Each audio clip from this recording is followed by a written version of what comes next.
ever since the beginning, gaming companies, developers have been doing a lot of backhanded and backwards and anti-consumer things.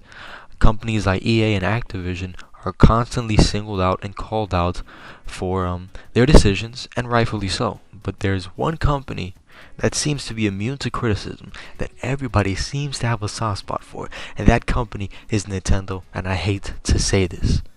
A lot of people ignore the backhanded things Nintendo used to do in the NES era, and a lot of people are ignoring the anti-consumer things that they are doing today.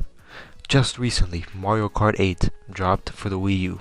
Well, actually I'm wrong, it dropped for the Switch, but really it's just a Wii U port. And look guys, you're not gonna like this. The Switch does not have very many games. And when people are going out treating this 3-year-old port, this port of a 3-year-old game with content that was DLC, when you guys are treating this like a new game, like a system seller, that's how you know how bad the system is. And if you really look at the Switch, they're selling it off Zelda, and they're selling it off Mario Kart. 2 games available on the Wii U. 2 ports. And why this is anti-consumer, you may ask? Because it's $60. Number 1, Mario Kart 8 was a step down from Mario Kart DS. Now EA gets called out for this all the time with Madden. They have features in the previous game that they take out in the sequel and act like nothing happened. And people are really silent about this. The mission mode in Mario Kart DS was insanely fun. It even had boss battles in a Mario Kart game. It was crazy. In a DS game, I think that's almost a 10-year-old game, or over 10-year-old game, has more features and more modes than the new Mario Kart. And on the Wii U, it didn't even have a proper battle mode. So you had to buy the game again to get a proper battle mode on a new freaking console. Does that sound anti-consumer to you? It has to. And if you don't see that as anti-consumer, I think you're the one who needs to have his head examined. Because look, number 1, ports should not be $60. Let me talk about a different company that tried to do this. Actually, a different console maker. Sony tried to sell The Last of Us Remastered for $60, and they actually had to lower the price down because of the backlash. They lowered it to $50, which I still think was too much. And look, The Last of Us had a resolution bump, and it had a frame rate bump of 30 frames, so it's 60 frames a second on the PS4. And it had all the DLC in there. That sounds very similar to Mario Kart, which really just got a 1080p bump because the game was already basically 60 frames a second, and it just got its DLC. And speaking of Sony, they actually did the Nathan Drake collection, which featured 3 Uncharted games at 1080p, 60 frames a second, for the price of one full price game, $60. And that is not a bad deal because you get 3 games in one, and again, they touched them up a little bit more than the Mario Kart update. And let's look at Microsoft. They did the Gears of War Ultimate Edition, which was a $40 price, and they added all the content, all the DLC maps, and all the stuff that was on the PC version that didn't make it to the Xbox version. And not only that, they redid the character models and graphics from the ground up. It looks stunning. It looks like a pure next generation game, not just a port. And guess what? They charged $40, which this definitely did more than that Mario Kart remaster. But they charged you less for some reason. The Master Chief Collection. 4 Halo games in one. And Halo 2 was redone visually from the ground up like Gears of War Ultimate. And it had the multiplayers. It didn't work, granted, because of the 4 different games. It still was $60. And it offered way more than Mario Kart. And it did more than Mario Kart. I honestly think Halo 2 alone is worth more than Mario Kart. Yet, it actually charged you less. And the crazy thing is Nintendo is getting praised for nickel and diamond consumers. They're getting great review scores for forcing you to buy the game again at full price. Which I just named a bunch of different examples of games that charged you less and did either the same or did more. And I find this sacrilegious, and I think only Nintendo of all companies could really get away with this. And it's because of this whole grandpa stigma we have with Nintendo. They're like, oh, they're just out of touch. They're old grandpa, whatever. But no, we gotta hold them accountable. And we also gotta hold them accountable with the amiibos. They're basically getting away with DLC, with costume DLC and microtransactions, with but really just hiding it behind Happy Meals. That's all amiibos are. With Zelda, for example, to get the iconic green tunic, you gotta buy the amiibos. Or you gotta do the 120 shrines, and then yeah, you do the 120 shrines, and then you get the outfit. But by the time you do that, you've done everything in the game. So what the heck are you gonna do with that outfit if you've already done everything in the game? And getting the 120 shrines is freaking insane. I can't even think of doing that because it's just the amount of time it took me to get 60. Now I gotta get 60 more. Like, Nintendo's crazy. So the amiibos, number one, they barely print any of them. So when they get sold in the aftermarket, they're like 50 bucks. The Link Ocarina of Time outfit is 50 bucks. I had to drive far as heck to get the 8-bit amiibo, and when I bring it home, I realize that I can't even upgrade it with the Great Fairies. So you got a weak armor. So if you buy it, you're pretty much given a half-assed version of it. So I have this 8-bit amiibo here. It's basically a Happy Meal. No articulation, no anything. And the tunic I was left with was half-assed. And guess what? They just announced another version of the Skyward Sword, the Majora's Mask, and the Twilight Princess Links. So there's probably people who spent 60 bucks for the Ocarina of Time amiibo on eBay. They're probably slapping themselves in the face because that Majora's Mask one's probably gonna have the Ocarina of Time tunic, or the or someone did that with the Twilight or the Skyward Sword. The same thing. You see, they're hiding things behind DLC and hiding things technically behind a paywall.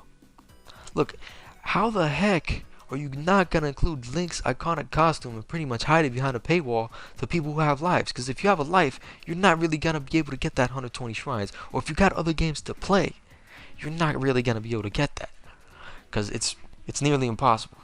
It's possible, but you know, it's very time consuming, and not many people have that time.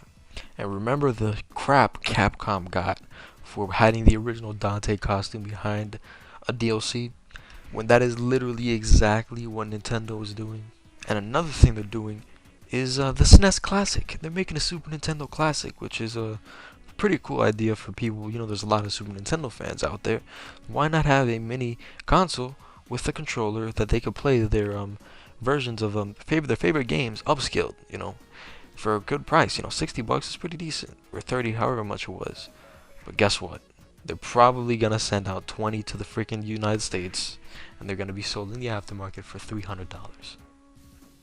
They did this with the NES Mini. They send a limited amount, and now they're basically impossible to find. Like, it's the crap like this that Nintendo does. And what's crazy is they send 5 million copies of like a Mario Kart or whatever. That game is still worth 50 bucks at GameStop. That game is still almost freaking full price after all these years. See, this is exactly why they could get away with the $60 port, and it doesn't really warrant that, because Mario Kart isn't even the best kart racer. It has less content than Mario Kart DS. It doesn't have the mission mode. It doesn't have the boss battles in the mission mode. It doesn't even have a true battle mode. And compared to Sonic All-Star Racing, it doesn't have the career mode. It just has a Grand Prix. How bare bones is that? No mission mode, no challenges, no nothing. Even the new one, although it did add a battle mode, it has less single player content than the DS one and the Sega All-Star Racing.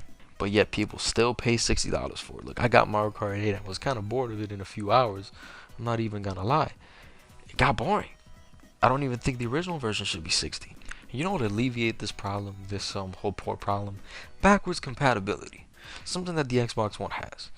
And the Wii U could probably have it. I mean, the Switch could probably have it. The Wii U has it with the Wii. But obviously you can't fit a disc inside the Switch. But if you bought a game digitally, shouldn't it be able to easily transfer? A lot of people probably bought Mario Kart digitally. I actually own Mario 3D Land or 3D World digitally on the Wii U. But this obviously will not happen because Nintendo does not have the simple pro-consumer thing called an account. Look, the original Xbox had an Xbox Live account that transferred to the 360 along with your subscription. The PS3 added PSN, then they added it to the PSP. You could actually play PS1 classics on both consoles. The accounts connected. Xbox, original Xbox 360, Xbox One, PS3, PSP, PS Vita, and PS4. All of this stuff connected. The Wii did not connect to the 3DS. So guess what? Nintendo made you buy your emulated ROMs, your Virtual console titles again. You had to buy Mario 3 again.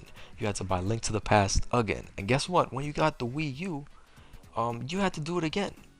You could also transfer it to a system, but you could not transfer it to an account. And guess what? It was hard locked to that system once you did that. Once you hard locked your stuff there, boom, that was it. And guess what? With the Switch out, you're gonna have to buy them again. And when their next handheld comes out, you're gonna have to buy them again. Nintendo does not have the simple decency to give gamers an account. An account is the most simple thing that we take for granted, but it's really the most pro-consumer thing. So they could have easily had backwards compatibility in that crap through digital, but guess what? People are scared. People are scared to buy digital with Nintendo because none of that stuff is gonna carry over. And that's as anti-consumer as it gets. What if something happens to your console? Those games might be gone forever. So buying digital with Nintendo is really a dangerous thing in a gamer's eyes. And you know what else is dangerous? Those Joy-Cons. That crap gave me carpal tunnel when I played it. My goodness, is that thing uncomfortable. Look, I love the idea of a split-up controller, but that thing is terrible. If you're an adult, boom, you're not going to be able to play with that. Horrible. But they released the Pro Controller, which is basically a Xbox One / 360 similar controller. $70 for some freaking reason. 70 freaking bucks for just a plain old controller. I don't understand that. I think in Canada it's like 80. It is ridiculous.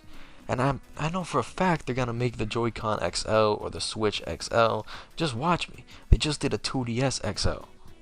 You know, they make an XL for everything.